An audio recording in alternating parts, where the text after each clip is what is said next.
10वें घर का शनि, यह 10वां घर उसका अपना घर है शनि का। यह शनि व्यक्ति को 48 साल तक की उम्र तक मकान बनाने जितना धन देता है, यानी 3 मंजिला मकान बना सके इतना धन दे देता है।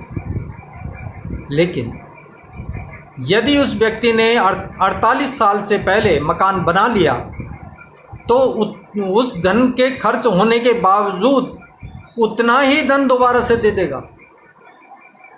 लेकिन 48 साल के बाद यदि वह व्यक्ति मकान बनाता है तो उस व्यक्ति का जो मकान है वह भी बिक जाएगा और उसका सारा धन जो उसके पास था वो सब किसी न किसी कारण से चला जाएगा। इसी प्रकार दूसरे घर में यदि शनि है तो वह भी इसी प्रकार कार्य करता है। शनि जब तक शादी नहीं होती दूसरे घर वाले की, दूसरे घर में शनि बैठा है और उसकी शादी नहीं हुई है तो उसको खूब धन देगा, खूब धन देगा, मकान बनाए, कितना ही खर्च करे।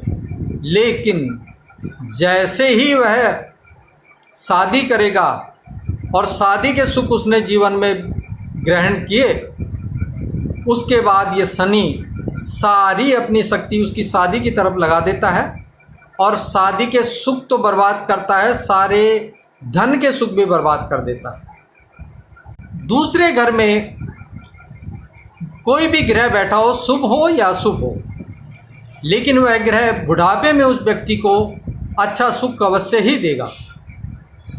यदि वह किसी आश्रम में चला जाता है, वृद्धाश्रम में चला जाता है, तो वहाँ पे भी उसको पूरे सुख मिलेंगे, क्योंकि वहाँ दूसरे घर में ही उसके ग्रह बैठा हुआ है। और अगर परिवार में रहता है, संयुक्त परिवार में रहता है, तो वहाँ पर तो उसको सुख मिलेंगे ही मिलेंगे। और जितने ग्रह उस घर में बैठे होंगे उतने लोग हमेशा उसके साथ रहेंगे ही रहेंगे। ये दूसरे घर की खासियत है। दूसरा घर मंदिर माना जाता है और हमारे माथे पर जहाँ पर आज्ञा चक्र जागृत होता है वहाँ पर दूसरे घर का स्थान है।